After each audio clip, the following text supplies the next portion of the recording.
Damn fine coffee. Good morning. Welcome to NFThesis. I'm your host, Anthony Shepard, and let's talk some NFTs. So, I probably should have started with this. The first episode was about mint passes and pricing, and then I talked about multi-chain NFTs, and then we got into the whole Sunflower Farms incident in episode 3 with Polygon and the Sunflower Farms gas incident of last week. But really, I feel like maybe I put the wrong foot forward because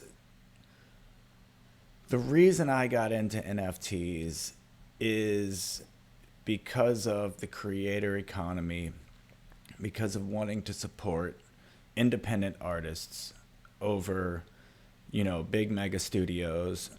And, the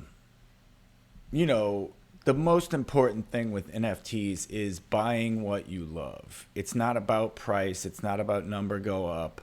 That is a great feature of NFTs. And it is kind of, to the very simple outside looking in, what is the point of an NFT if number doesn't go up?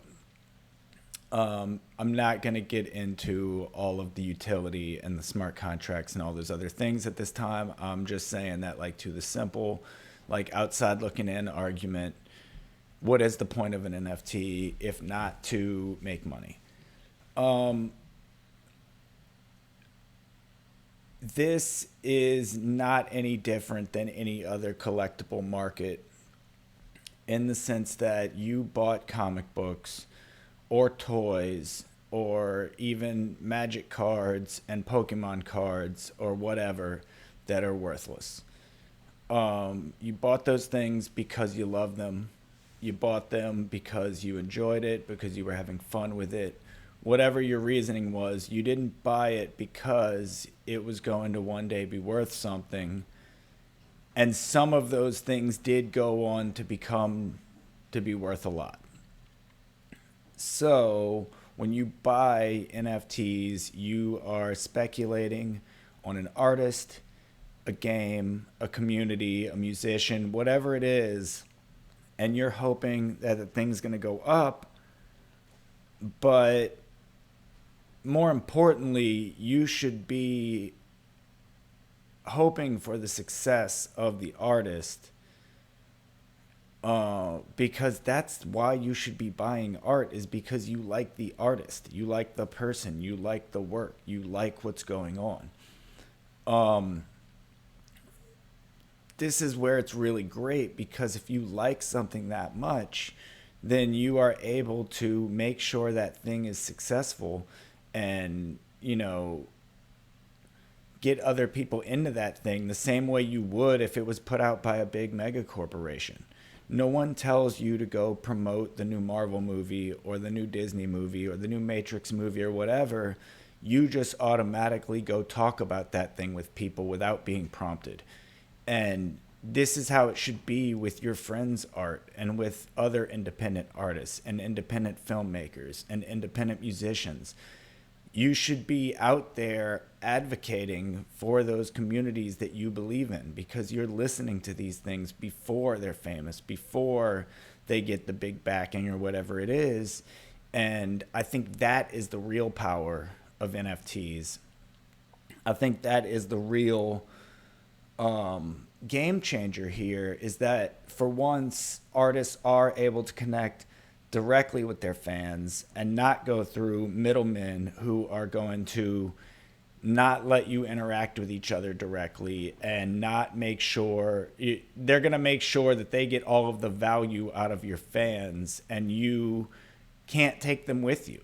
You can't join a new record label and know who all your customers were from the last record label. They're going to be upset with you, and they're going to do everything they can to make sure that your career with a new distributor is not successful. They don't want you making money without them. You've cut them out. So NFTs really tie you into your community, and it turns you into an entrepreneur in the sense that now you are in charge of that community. Everyone is looking at you, the artist, and that's why it's up to you to make sure that you have the right community managers and the right people around you to help you make good decisions, not just for yourself, but for the community, for the art going forward.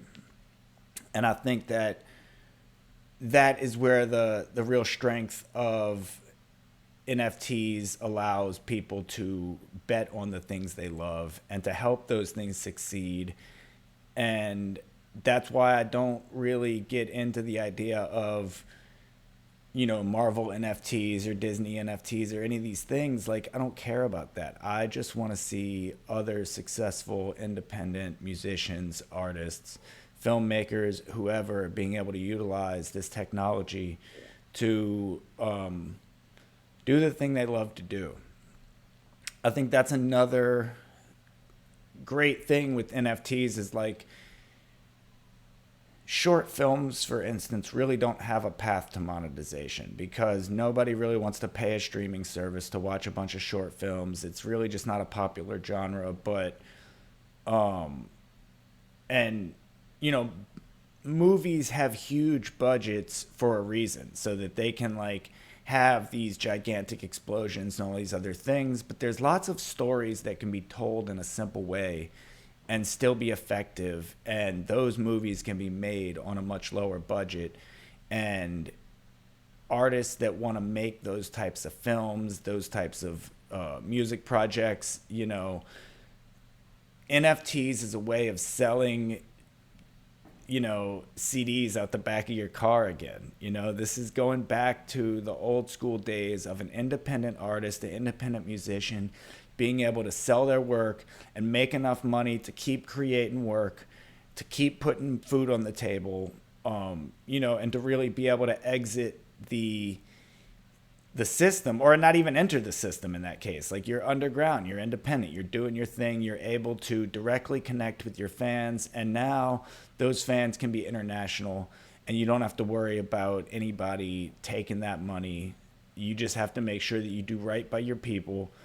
And it's still the same game that any independent artist has to climb that hill of getting fans and getting people on board. And you can still do that with your Web2 services of promoting on Twitter and Instagram and even uploading to SoundCloud or whatever other services, Spotify, this doesn't mean you have to exit all of those systems right away. You can wait for everything to get built out, but you can get involved now and get the people who are behind you to jump in early. And the only thing an independent artist has to promise is the idea that, hey, if you're buying my work now and you're getting in early, we see that. It's on chain. People will forever be able to go back and look at that NFT that they created and say, hey, these 5 people, these 100 people, they bought in. So I'm going to do something nice for them now that I've made a little success. And that's something that's never been able to be done before in any industry. Nobody has ever been able to be like, oh, I bought the first mixtape of this artist, and that artist being able to find that person who still owns the first mixtape and reward them for being there. NFTs allows that. So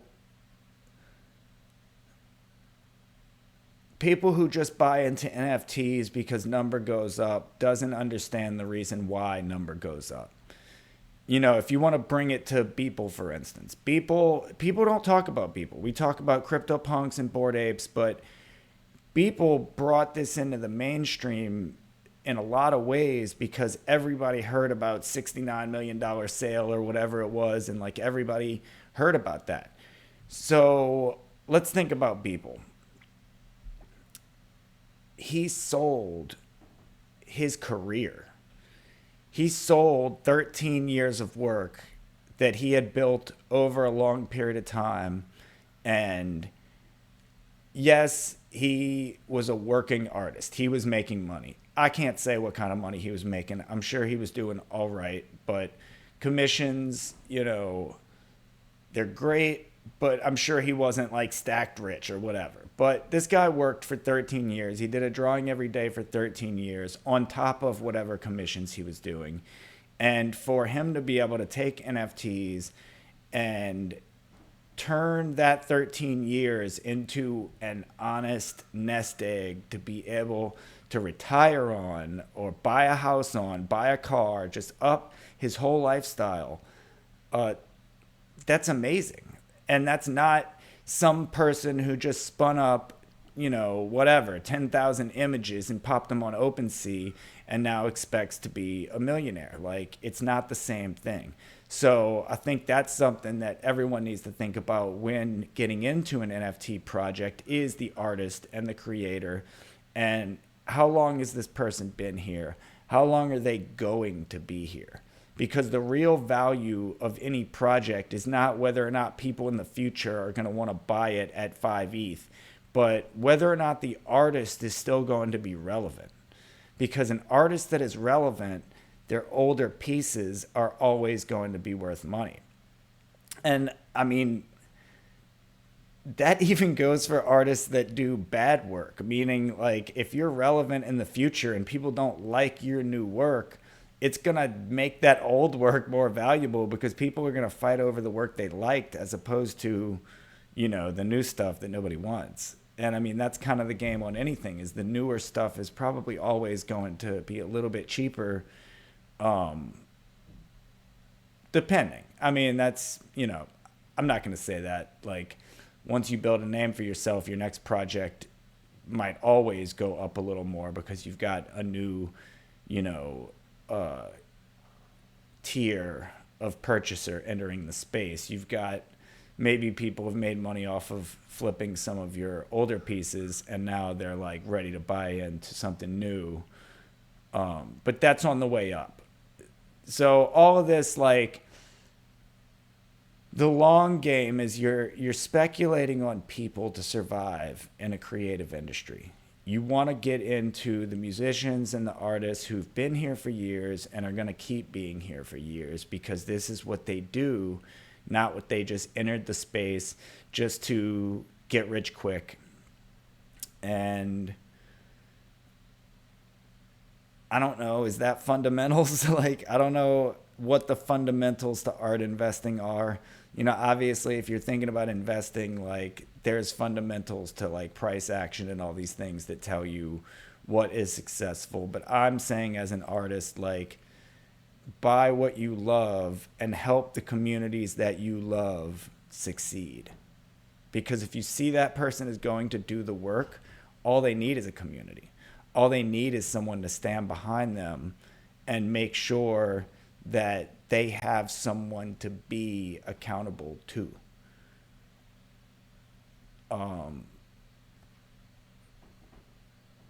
Yeah.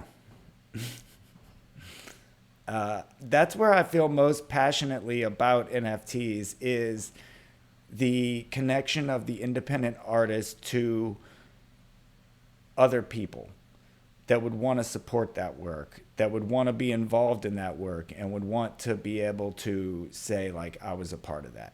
And I know it's real because of my experience with underground film programming and going to film festivals, and my experience in being in bands and going to local scenes. And I was growing up, I was always into local music,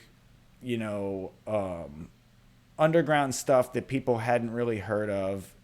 There's lots of people that feel some sense and satisfaction from being early to things, not because I'm going to make a bunch of money, but because, like, I knew this was cool. And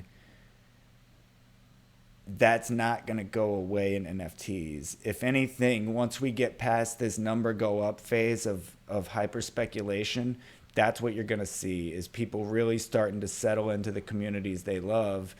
And hopefully we can do it better than Web 2. Hopefully we can do it better where people actually invest in the communities they love and not wait for Marvel or Disney or whoever to sell you the hot new project.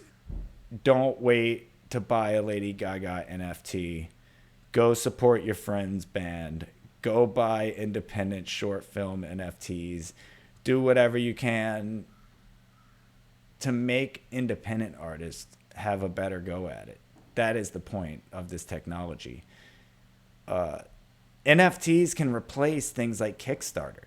You can set up an NFT, the same, project, set of one of ones, whatever it might be. You do a tiered release of NFTs to bootstrap a film, and, or an album or anything like that. And it's really about how you market and how you explain to your community what it is they're getting for that NFT, that they're not just buying a JPEG or a song on chain, but they're getting access to you. They're getting access to decision making or IP or whatever it is. Just making sure that both the artist and the fan are getting something more out of it than they were able to get in the previous systems. And like I said, that doesn't mean removing yourself from the previous systems. It means using these things in conjunction and using them as a cat sneeze, a bit of lanyap, a little bit on top. You can still go through all of your normal processes, but NFTs are still a way to let people connect with you more intimately and more directly. And I don't have any notes for this episode. I went straight from the heart on this. I went straight from what I think is important, remembering why I got into this in the first place. And I'm really, I should have started with this first, but I'm really happy we got into this early. And thanks for joining me on this journey of my NFThesis. Please, in the comments below, tell me what you think.